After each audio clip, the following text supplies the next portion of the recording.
Assalamualaikum warahmatullahi wabarakatuh. Perkenalkan, nama saya Haliani Rahmatin, NIM C1B01908 dari Prodi Ilmu Tanah Fakultas Pertanian Universitas.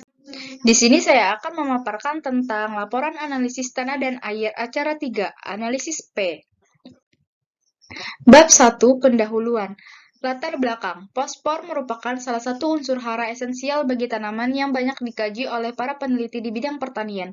Hal itu disebabkan oleh kenyataan bahwa ketersediaan P dalam tanah sering menjadi faktor pembatas hasil tanaman dan efektivitas penggunaan pupuk P relatif rendah.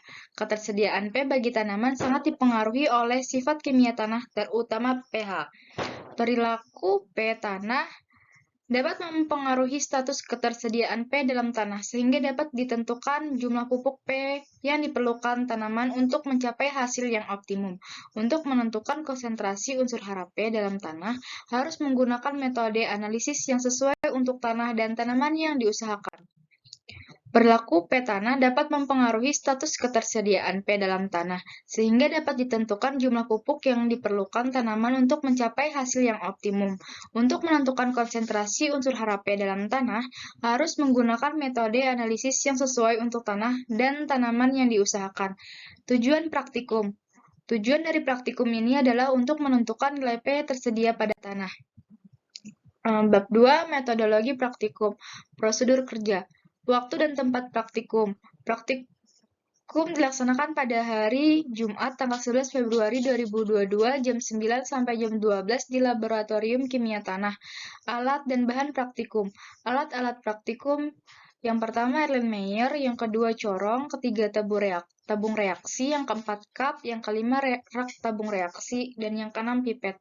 Yang ketujuh botol mini, yang kedelapan gelas ukur, yang kesembilan spektrofotometri, yang ke-10 kertas saring. Adapun bahan-bahan praktikum, yang pertama larutan Bray 25 ml yang ada di sini gambarnya.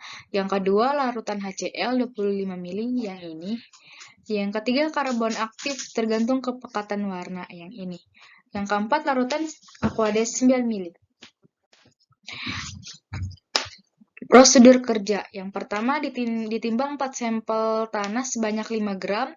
Penimbangan yang pertama mendapatkan nilai 0,07 dan yang kedua 5,07 dan yang kedua 5,02. Lalu yang kedua dimasukkan larutan Bray ke dalam 2 sampel tanah sebanyak 25 ml. Yang ini dimasukkan ke dalam botol kocok. Yang ketiga dimasukkan larutan HCl ke dalam 2 sampel tanah sebanyak 25 ml. Yang keempat dikocok 15 menit menggunakan shaker. Yang kelima, disaring larutan HCl menggunakan kertas saring ke dalam Erlenmeyer sehingga berubah warna. Yang keenam, ditambahkan karbon aktif tergantung kepekatan warna.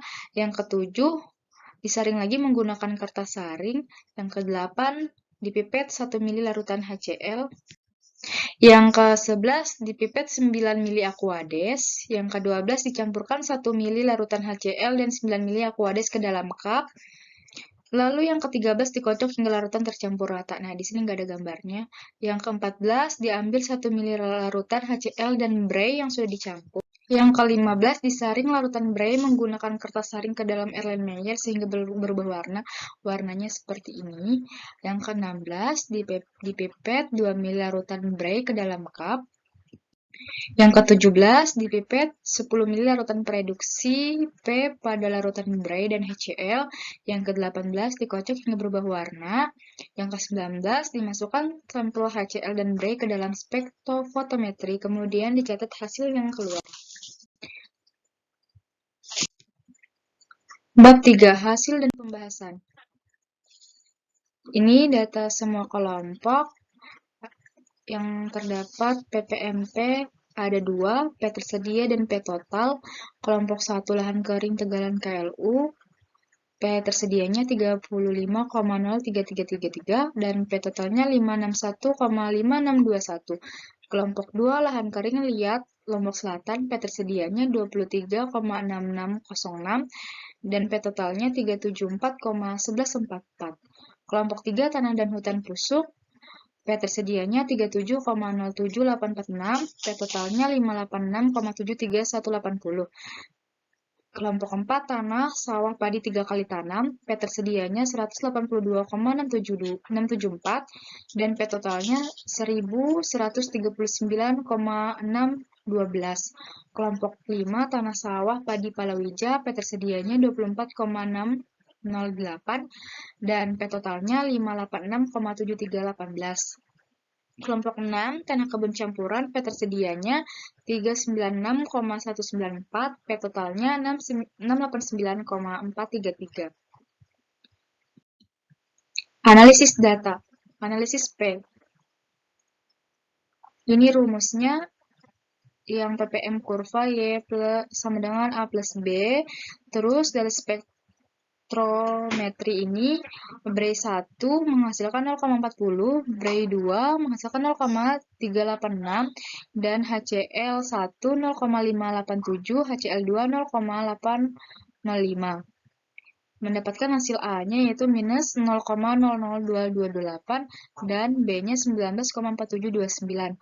Mencari rata-rata Bray 1, Bray 1 ditambah Bray 2 dibagi 2, menghasilkan 0,398 dan begitu juga rata-rata HCl, HCl 1 ditambah HCl 2 dibagi 2 mendapatkan 0,696, terus mencari ppm kurva Bray, P tersedia, P Bray-nya A tambah B, rata-rata Bray, menghasilkan 7,74795, kemudian ppm kurva HCl P total, PHCl-nya A plus B, rata-rata HCl menghasilkan 13,55085.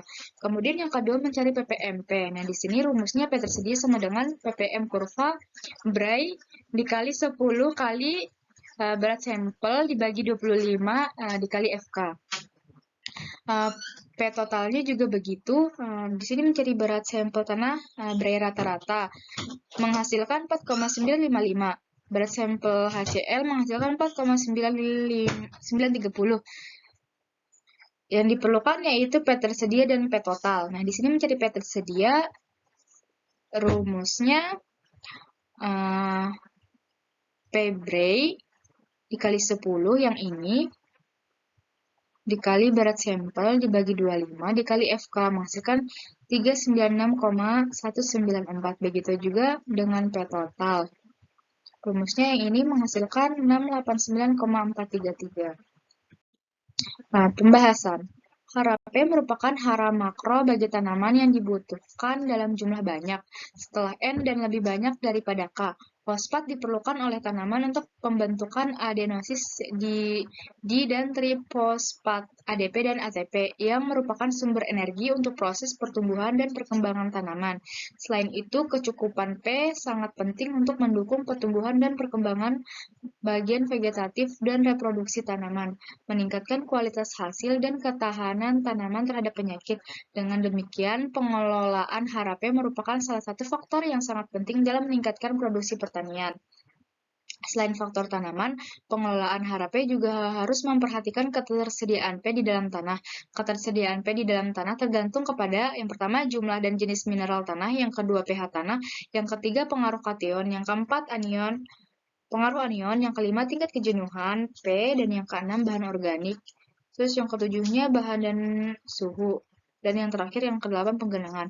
Hara P bersifat immobil di dalam tanah karena sebagian besar P tanah dijerap menjadi bentuk tidak tersedia bagi tanaman. Pada tanah masal seperti ultisol dan oksisol, P biasanya dijerap oleh tanaman dalam bentuk Fe, kation, oksida, dan hidroksida, serta liat tanah. Sementara itu, pada tanah netral seperti alfisol dan vertisol, P dijerap selain oleh Al, Fe, dan liat tanah juga oleh Ca. Pada praktikum analisis P ini yang paling tinggi P total terdapat pada kelompok 4, yaitu pada tanah sawah padi 3 kali tanam, yaitu sebesar 1139,612, dan kelompok 6 kebun campuran yaitu sebesar 689,433. dikarenakan pada tanah ini sering dipupuk menggunakan pupuk fosfat.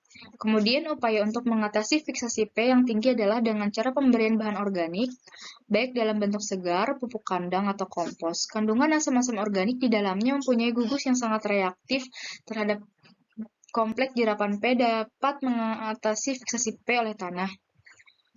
Pada praktikum analisis P ini yang paling tinggi P total terdapat pada kelompok 2.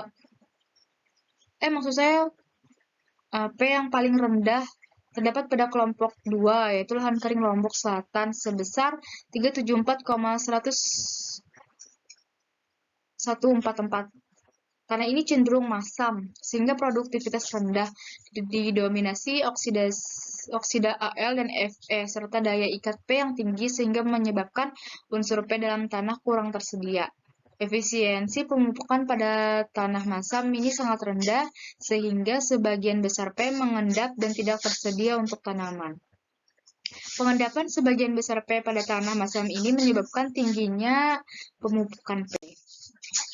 Adapun faktor-faktor yang dapat berpengaruh terhadap kadar P tanah antara lain adalah yang pertama bahan induk, yang kedua tingkat perkembangan, dan yang ketiga pengelolaan tanah. Di antara ketiga faktor tersebut, yang paling dominan adalah faktor pengelolaan tanah. Berdasarkan praktikum di lapangan, tanah-tanah inseptisol dan vertisol umumnya merupakan lahan sawah atau lahan kering intensifikasi.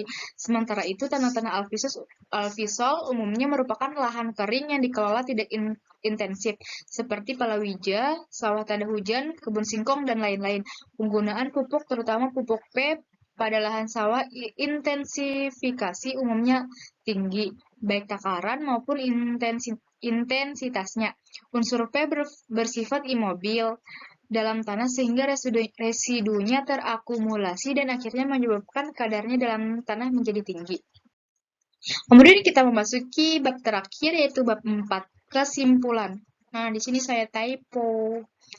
Kesimpulan, adapun kesimpulan dari praktikum ini adalah yang pertama, pada praktikum analisis P ini yang paling tinggi P total terdapat pada kelompok 4, sawah padi 3 kali tanam, sebesar 1.139,612, dan kelompok 6, kebun campurannya itu sebesar 689,433. Pada praktikum analis yang kedua, pada praktikum analisis P ini yang paling rendah P total terdapat pada kelompok 2, lahan kering Lombok Selatan, yaitu sebesar 374,114. Demikian laporan analisis P yang dapat saya sampaikan. Kurang lebihnya saya mohon maaf. Wabillahi taufiq wal hidayah. Wassalamualaikum warahmatullahi wabarakatuh. Bye-bye.